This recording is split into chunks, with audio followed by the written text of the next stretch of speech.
I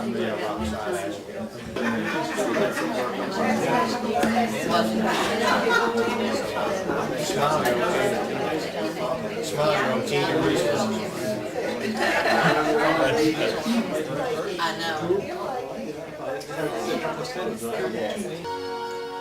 There is a sound in the heavens that shatters the silence like 1,000 trumpets in unity. When kings of God's kingdom lift up our voices, we transform nations by what we speak. It is by faith we declare it, and angels rush to perform it, and this is our decree.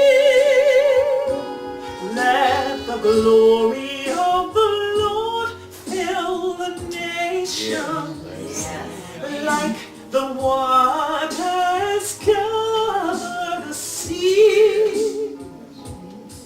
Let righteousness and justice flow like rivers. Let there be peace. Let there be light. This we command.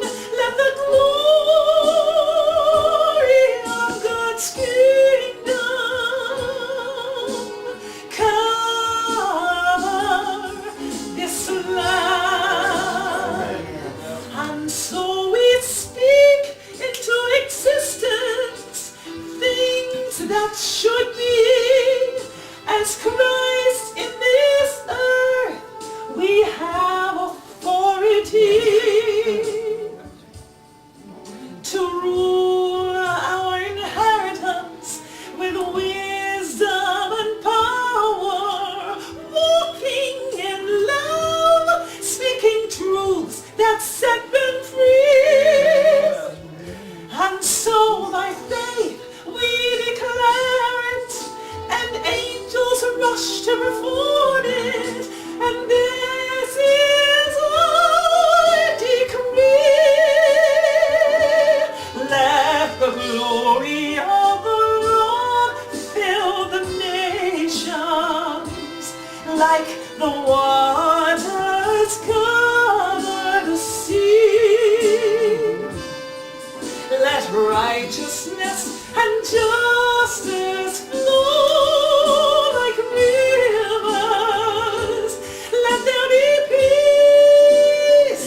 Let there be light. This we command. Let the glory of God's kingdom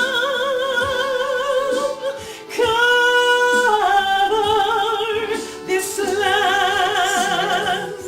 And so the nations receive God's goodness, as with godly lives we give witness. And though evil abounds in the world, His glory changes earth to be like heaven. So let our voices decree it. With our eyes we shall see it, by commanding blessings over all, over all. Let the glory of the Lord fill this nation, like the waters cover the sea. Let righteousness and justice flow like rivers. Let there be peace. Let there be light. This we command. We make a stand. Let the glory of God's kingdom cover this land.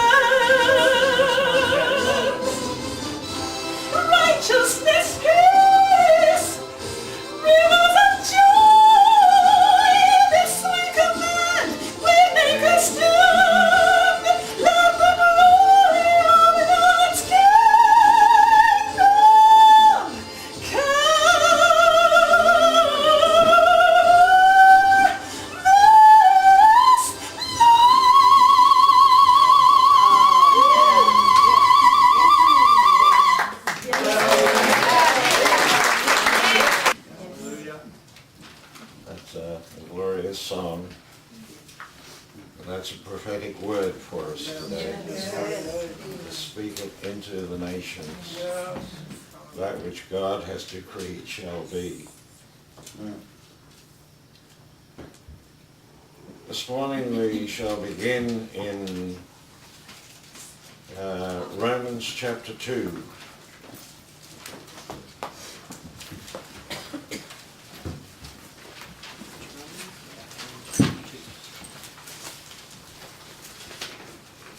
We want to begin this morning just with to give you an outline on the whole question of sin, because this is one of the issues that God's people are still wrestling with, the whole question of sin.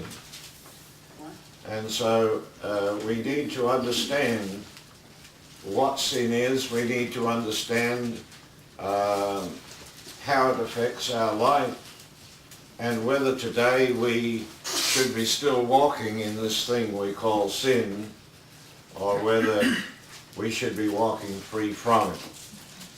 Actually, the Bible is very clear on these things, but there are some issues that you need to recognize today. And the first one is that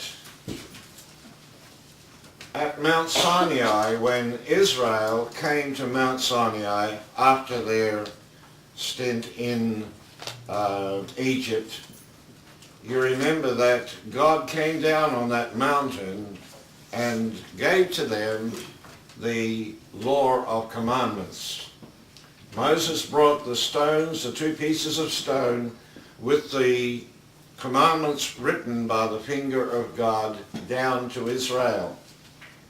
But remember that they failed anyway, because they were dancing around a golden calf by the time he came down. So he dropped those stones and they were broken.